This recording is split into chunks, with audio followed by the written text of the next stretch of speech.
दोस्तों आज की कहानी है बेवफा लव स्टोरी। तो दोस्तों अगर आपने हमारे चैनल को सब्सक्राइब नहीं किया है तो सब्सक्राइब कर दे ताकि आपके पास पहुंचे हर रोज नया वीडियो। प्रियंका देश के जाने माने सेलिब्रिटी में से एक थी। प्रियंका बहुत ही अच्छा गाती थी। लोग उसके गायकी के दीवाने थे।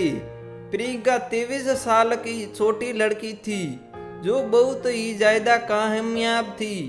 2 साल पहले ही उसने एक ही रियलिटी शो में ऑडिशन दिया था और उसे रख लिया गया था और उसके वीडियो को सूचित कर म्यूजिक जगत में अपनी छाप छोड़ दी और कामयाब बनती गई। और दूसरी तरफ है रघु जो कि सेलिब्रिटी से बहुत नफरत करता है। प्रियंका की एक बड़ी बहन है जो उसकी मैनेजर है और उसके पापा सारी चीज़ों की देखभाल करते हैं। उसकी बड़ी बहन का नाम रितु है। ऋतिक को भी गायकी का शौक था लेकिन प्रियंका की किस्मत उससे ज़्यादा अच्छी थी और प्रियंका आगे निकल गई। प्रियंका अपने आप को सेलिब्रिटी नहीं समझती थी और एक आम इंसान समझती थी, पर फिर भी कोई रोज उसे जान से मारने की धमकियां दे रहा था। पर प्रियंका को इस बात से अनजान थी।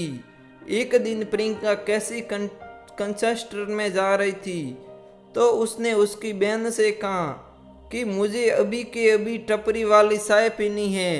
जिससे वह चाय पीने उतरती है उसके ऊपर हमला होने लगता है। वहां से बसकर कार में बैठकर निकल जाती है। उसके बाद उसके पिताजी उसके लिए एक बॉडीगार्ड रखते हैं। फिर अगले दिन से एक बॉडीगार्ड आता है। बॉडीगार्ड के आने से प्रियंका की सारी छूट जा चुकी थी। प्रियंका उससे लेकर बहुत दुखी थी। प्रियंका उसके पिताजी से बहुत बार शिकायत की थी। बॉडीगार्ड उसके साथ हर जगह जाता था। वो जहाँ भी जाए उसके पीछे पीछे घूमता रहता था। इससे प्रियंका को बहुत ही बुरा लगने लगा और उसने बॉडीगार्ड को भगाने के लिए युक्ति बनाई। बॉडीगार्ड का नाम था रघु। वह हरियाणा का रहने वाला था और अपनी एजेंसी का सबसे बेस्ट बॉडीगार्ड था।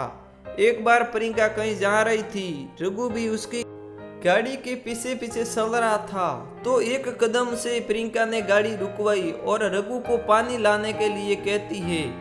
और रघु पानी लेने जाता है और सोचता है कि इस जंगल में पानी कहाँ से ला कर दूं। फिर भी वह पानी लेने के लिए जाता है और प्रियंका फटाक से गाड़ी से बाहर निकलती है और उसकी बाइक पर बैठ जाती है और बाइक से जानबूझकर गिर जाती है और रघु को काम से निकला देती है। फिर एकदम से कोई प्रियंका को किडनैप करके प्रियंका के घर की छत पर ले जाता है और उसका मुंह पकड़ लेता है और वहाँ कोई नहीं रघु रहता है। रघु उस पर बहुत बरसता है, उसे बहुत डरता है और कहता है कि मुझे को मजे नहीं आते, तुम्हारे पीछे घूमने में मेरा काम है। आपको रोज जान से मारने की धमकी आती है। प्रियंका इस बात से अनजान थी और उसकी बात सुनती जा रही थी और ये बात सुनकर वह जोर जोर से रोने लगी और कहने लगी कि मुझे कोई क्यों मारी, गम भरा, मैंने किस का क्या बिगाड़ा है।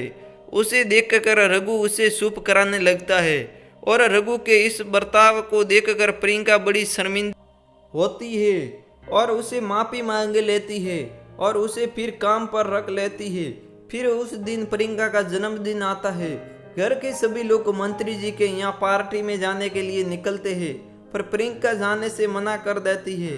कहती है कि मैं यहीं रहूँगा और रघु उसके जन्मदिन के लिए तैयारी करता है, उसके लिए खाना बनाता है और केक और अन्य सजावटी करता है। फिर वह केक काटते हैं। अब प्रियंका रघु को साने लगती है और रघु उसको और प्रियंका रघु को डांस करने के लिए कहती है। फिर प्रियंका और रघु दोनों एक साथ डांस करते हैं।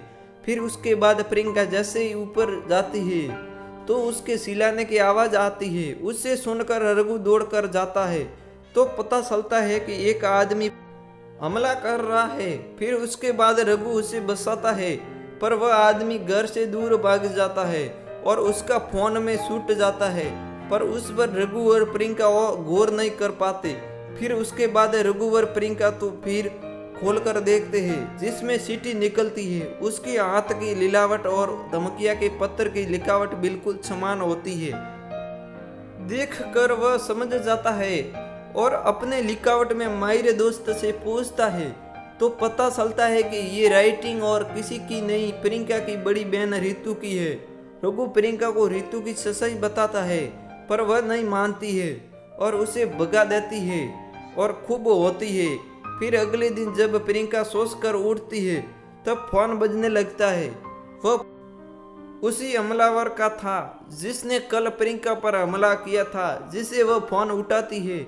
ऐसे ही उसे उसकी बहन की आवाज़ सुनाई देती है कि जल्दी भाग जाओ, मेरी बहन ने तुम्हें देख लिया है। और ये बात प्रियंका अपने पापा को बताती है और उसे पुलिस में दे देते हैं और इस बात के लिए उससे बहुत पछतावा होता है और वो रघु से माफ़ी मांगना चाहती थी पर रघु का कोई अता पता नहीं था। फिर 5 साल के इंतजार के बाद रघु से मिलती है और बुरा को से माफ़ी मांगती है और से शादी कर लेती है।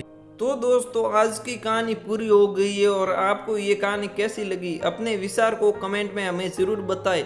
और दोस्तों वीडियो को लाइक करें, शेयर करें और चैनल को सब्सक्राइब करना बिल्कुल ना भूलें क्योंकि ऐसे वीडियो हम रोजाना अपलोड किया करते हैं। धन्यवाद।